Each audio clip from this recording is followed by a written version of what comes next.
जय हिंद दोस्तों। हमें आज का प्रश्न दिया हुआ है कि अभाज्य गुणनखंड विधि द्वारा निम्नलिखित पूर्णांकों के एलसीएम और एचसीएफ ज्ञात कीजिए।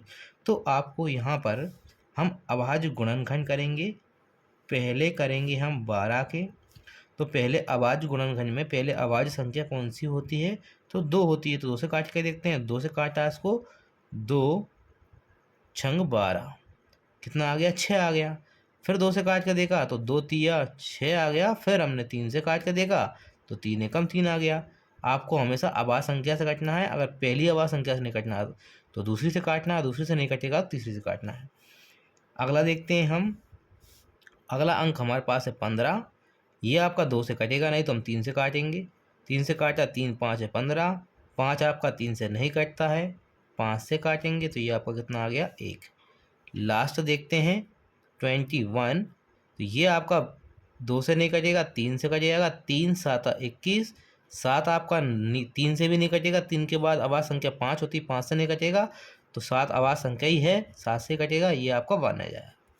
यहाँ पर जो हम लिखते हैं 12 के अभाज्य गुणनखंड क्या होगा? 2 गुणा 2 गुणा 3। यहाँ तीनों को हम गुणा करके लिखेंगे।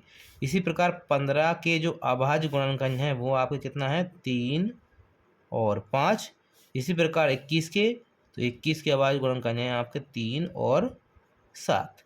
अब यहाँ देखते हैं हम तीनों में कॉमन चीज़ कौन सी आ रही है? तो तीनों में यहाँ भी 3 है, यहाँ भी 3 है और यहाँ भी 3 है। तो जो तीनों में कॉमन होती है वही हमारा क्या होता है? एचसीएफ होता है। तो यहाँ का एचसीएफ कितना आ जाएगा? आपका 3 आ जाएगा। अब आपका बचता है एलसीएम।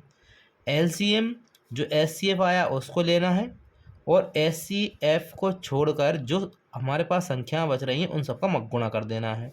तो यह कितना बच रहा है आपका? 2 गुणा 2, यहाँ बच रहा है 5 और यहाँ बच रहा है आपके पास 7। हम गुणा कर देते हैं तो 0 बनाएंगे पहले। 5 दूनी 10, तो 1 0 तो आपका आना ही है। अब इनका गुणा कर लो। 3 दूनी 6 और 7 छंग 42। तो कितना आ गया? ये आपके पास 420 आ चुका है। तो यहाँ पे आपका एचसीएफ है 3, एलसीएम कितना आ गया? 420। जो आपका कॉमन आ रहा था वो हमने एचसीएफ लिखा है और जो एलसीएम है वो कॉमन आ रहा था उसको एक बार लिखना है।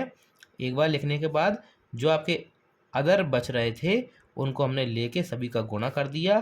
तो गुणा करने पे आपको एलसीएम प्राप्त हो जाता है। ये आपकी प्रश्न का उत्तर हो जाएगा।